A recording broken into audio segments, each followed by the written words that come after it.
Hello and welcome to the Calculator Guide video on the first look at the Casio fx-CG100 Classwiz Graphic Calculator. We are going to be using the US version of the emulator of the calculator in this preview video. It's the only version currently available. At present, I can't comment on how different international versions may be from this. Additionally, the actual physical model of the calculator is not yet available as of April 2025. Hopefully will be soon. So this video is just going to be initial thoughts and first impressions of the calculator, and then hopefully many more videos featuring this model very soon. Let's get started with first impressions. Having a look at the layout and display of the calculator, you can see that we've got various apps there displayed on the screen, and we'll preview what's available very shortly. Having a look at the button layout, it's very much modelled on the same style as the most recent versions of the scientific Classwiz calculator. It's got the circular buttons, very similar style in the navigation buttons, and it's got the home button rather than the menu buttons. So in terms of layout, it's more similar to the more recent scientific calculator than the past models of graphing calculators such as the fx-CG50. We'll just press execute to enter calculate. You can see that's been changed to match the name of that particular application. That was run matrix in the older models. It's now gone to calculate. And we'll just start by inputting, say, a simple improper fraction, 5/2. And the first thing to show you is that they have altered the format button on this model of calculator to be a toggle. And I believe that's an option that you can switch on and off in the settings, but the default setting is to have it as a toggle. Now, that was one of the big issues that a lot of people had with the more recent scientific versions of the Classwiz calculator, having to go straight into the menu rather than having it as a toggle. So that's a really great improvement to have that. The menu is by default accessed by pressing Shift and Format. And you can see you've got various different options that you can have there. We can change that, for example, to a mixed number, a mixed fraction instead. Another thing to highlight from the layout, a slightly disappointing one here that they haven't changed, they've kept it very similar to previous graphics, is that the answer key is an alpha feature or a second function feature rather than a button on its own, which it is on the scientific calculators. That's keeping in line with previous models of graphic calculator. I think this is a very frequently used feature, at least by students that I work with, and it's a shame that isn't a primary button. So for example, on the most recent scientific calculators, it's roughly where the comma key is on there, and I would suggest that students typically use ants more frequently than commas, so they could have swapped those around there, but they've kept it in line with previous models of graphic. Just a minor issue really. It's only one more button press to do that there. Another feature that I wanted to examine here is another problem that had occurred with the most recent Classwiz scientific calculators is there was an error using standard form or science notation and the divide key. So I'm just going to input that here. I'm going to do an example of a calculation that involves the divide sign, and that has come up with the answer that I was expecting. Of course, I can use format to change that. I'll just show you in a preview window there what happens with the more recent iterations of the scientific calculator. It is an order of operations issue. I think most people would intend to do what I've done on the fx-CG100 there. The intention is to divide both standard form scientific notation numbers. So I'm really glad that they've fixed that. That's a good improvement. Another thing to notice is that they've got easy to access all three logarithm features on here. They've got the log where you can input a base button, the log base 10 and natural log, all as shift features there, very easily accessible, which is very useful because typically they're quite commonly used features. Okay, another thing that I spotted was where the prime factorization was now located. It isn't in format. If I input a number to factorize, let's say 45, execute that to make that my answer, and then we need to go to Tools. You notice that there's a few options in here, including a matrix multiplication at the top there. an option to delete a line. I'll come back to that in a moment, or delete all. That's all the inputs that you had on the screen. And then at the bottom here, we've got prime factorization. It isn't displayed as a dedicated answer now. It's a separate window that comes up just to display, a display-only window rather than a usable window. Let's just have a look at the example of the delete line. If I go back up to 45, my previous answer, and highlight that, and then let's press Tools and Delete Line. OK. Then we can see that particular calculation is erased. That's quite useful if maybe we've done something incorrectly, but then the previous calculations are correct. We can just go back and erase a single line on there.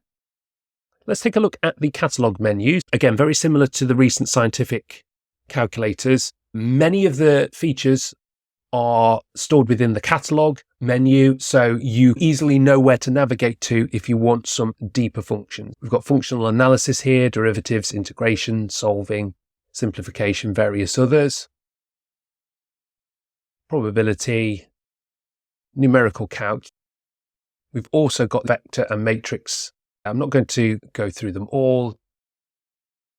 It's very similar to previous models of both scientific and graphic calculators from Casio. Worth noting that the unit conversions are in here as well. Let's look at the top option here in catalog, this history pin. Say, for example, if we use function analysis and we'll just go for derivative. Let's say we want to find the derivative of x squared when x is 5. We've got the answer of 10.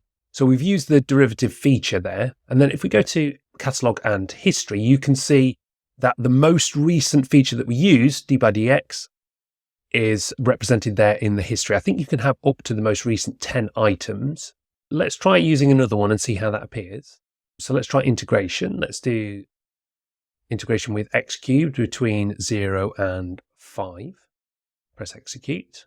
And then if we return to the history in catalog, you can see then the most recent feature that we used was the integration feature. We can select one and press Tools to pin that to the History tab. Now that should appear at the top of the history after we use another function. So let's use summation. So let's have a go at using summation of 2x, and then we can access R here, Shift and 1. Between 1 and 5. That gives us 50. But if we return to catalog history, and there we can see that the d by dx, the one that we pinned, is now at the top. So that's very useful if we are using a feature very regularly, particularly if we're doing a set of questions that involve using a feature repeatedly. You can just go straight in the history and use it. Good addition there. Okay, so another feature that you might have noticed here is the absence of the function keys, the F keys, F1 to 6, that were present on previous models of Casio Graphic Calculator. Well, we now have these tabs located at the bottom of the screen, and we also have tab navigation keys. Incidentally, just before we explore this, it's worth noting that there's the page up and down keys, similar to the most recent scientific Classwizes, here as well, but there is these additional tab navigation keys. So if we press those, we can select a tab, and it just makes it very easy to input some of the specific types of variable that we have. So here we've got a vector, so we can then quite easily input a vector that we might want to use. Let's try a 2 by 1 vector, confirm, to -5, execute. We could navigate right further as well to another input, which is matrix. So let's input an example matrix. We'll have a 2 by 2 matrix, and we'll input some figures here, 0, -1, 2, and 0. Now we've got those stored as the first vector A and matrix A. We can do some calculations with it. I'm just going to keep this very simple for this preview video. So let's do 3 times. How do we access the vectors? We need to go to the variable menu. There's various different types of variable that are stored into the calculator, each categorized by a different options. So we'll explore that just a little bit further in a minute. But we can see here that if we go to vector, and then we can see vector A is stored there, so we can recall that. 3 times vector A, execute, we can see our answer here. Let's try the same with our matrix. 4 times variable down to matrix, we can see matrix A is stored there. Execute. Let's have a look at storing something in alpha. This is just the numerical storage. The key that we typically use is the arrow key, just below where the shift is. It's shift and the X shortcut key. Let's say we wanted to store the variable 20. Shift and X, and then we'll store it in X actually. And then press execute. Stored. And then if we go to alpha, lots of different options of storage here. Let's scroll all the way down to X. We can see it here is stored as 20. So we can store quite a few numerical values on there. Function, well, we haven't got a function stored yet, and we'll explore that a little bit more when we look at graphs. And we've got an option on list there. First option to do that will be in statistics. Let's just take a look now at settings. Settings in here. And very similar options to previous models. We've got angle unit, change between radians, degrees, gradians. Complex features are available, normal display. Here we can have switch on and off the exact results for roots and pi. There's the times 10 key. I wonder if that affects the issue that we had earlier. It seemed to be resolved, so I'll keep that as it is. Option numbers just switches on and off the options in the menu. And there's the format key toggle. Let's have a look at some of the other applications then. Press home. And let's have a look at a graph and table combined together. Here's our first opportunity to define a function. Remember, that's one of the variables that you can store and use across applications in the calculator. That's very useful. So a function that I input here, I'll be able to graph and table, but I'll also be able to use in Calculate and presumably in some of the other applications as well. It's universally used throughout the calculator if it's stored in the variable menu. Let's define a function. Let's say, for example, x squared minus 6x plus 8. It's going to be coloured blue. We'll take a look at the graph in just a moment, but let's just press Tools here, and you will notice how the tools that are available in the graph table application are now different from those that were available in the Calculate application. So the tools are specific for the application that you are in at the time, as indeed are the settings as well. So if we have a look at the settings, that's also specific for the application that you're in this case, graph table. Let's now take a look at drawing the graph by using the Tab button to move across to graph. So we use the Tab button to navigate to graph. It's a view window set up there. Let's click on Preset Windows. Let's try Standard. And OK to draw. And here we have our graph. And we can navigate around using the navigation buttons, have a look around. Let's use the tab to have a look at table. And by default, the table has produced 4 values of x from 1 to 5, the values for y for that particular function. That's typical default settings for the calculator. 1 to 5 with a step, an increment of 1 each time is very typical. Similar to when we were in graph, the tools have now changed again to be specific for the table. We can set table domain. We can see the start, the end, and the step. And we could alter that if we wish, or we could use a list. We haven't got a list defined yet. We could use the list feature to bring in a predefined domain for X. Let's return home and let's go to statistics. Our first opportunity to define a list here. So this will be stored as list 1 in the variable menu. I'm just inputting some figures here now as an example. Let's tab right to select an option. Let's calculate summary statistics. We've got our X values in list 1, a frequency of 1 each, that's correct. Let's execute. And we can see here that we've got the variable summary statistics. We've got a mean of 18, sum of X of 90, and so on. Various ones available. Multiple modes on this one. I'm not sure how useful the mode was, as they were all different values there, but could be useful if you've got a large data set. And just to remind you, that list will then be available throughout your applications. Back to the menu. Also, as an addition, it's worth noting, and this is a good improvement from the scientific models, is that you can actually press the number or alphabetical key to choose a particular application from home. So for example, if I press 4, that will select the equation application to use. You don't necessarily have to use the navigation buttons to scroll. You can shortcut using the alphanumeric keys. That makes it much easier to navigate. We've got many of the modes that have been available on the previous generations of graphic calculator: equation, recursion, dynamic graph. We've got distribution here. Just go into that. Very similar distribution options to previous models. This is a new feature for the graphic calculator, but has been available on the scientific for a while. It's the inequality application.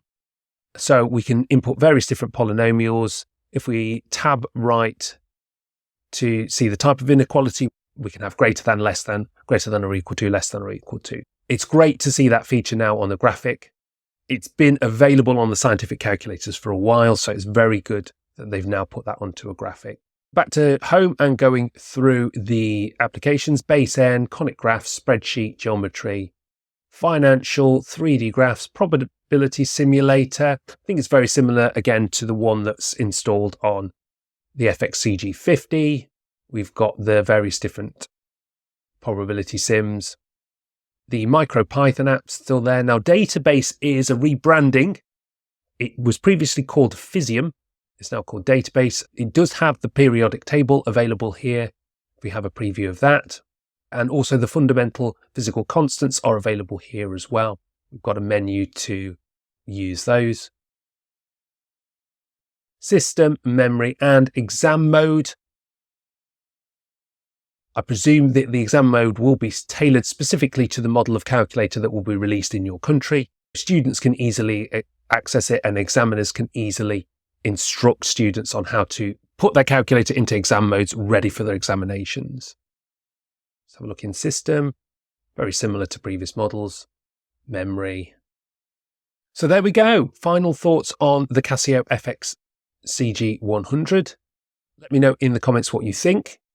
They seem to have blended well the key features from the most recent Classwiz scientific calculators, as well as then blending the previous generations of colour graphic calculators into this model of calculator. I know we haven't had opportunity to explore all the different features, but they seem, at least initially, to be very similar to previous models of Casio graphic calculator. Plus points, again, they've resolved the format button issue to be a toggle, which I think is a really good choice. It's a bit of a shame that they didn't put the ant key as a primary feature on a button.